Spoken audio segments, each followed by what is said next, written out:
আজ রবিবার, ৪৭ দিন পরে কি বার হবে? কি করে নির্ণয় করবেন? ৪৭কে ৭ দিয়ে ভাগ করুন,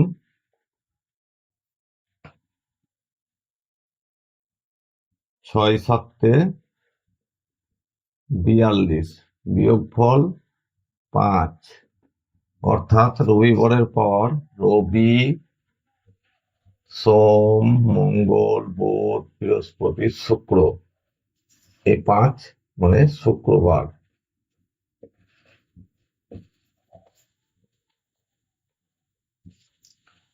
আজ সোমবার, ৮৭ দিন পর কি বার হবে? ৮৭কে ৭ দিয়ে ভাগ করুন, ৭ ১২ ৮৪, ৮৪ ৭ থেকে ৪ বাদ গেলে ৩ হয়, মানে এই ৩, অর্থাৎ সোমের পর ৩, সোম মঙ্গল বুধ বৃহস্পতি।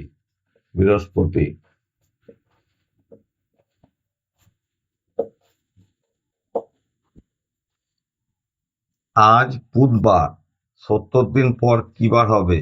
৭০কে ৭ দিয়ে ভাগ করুন, ৭ ১০ ৭০, মানে ০।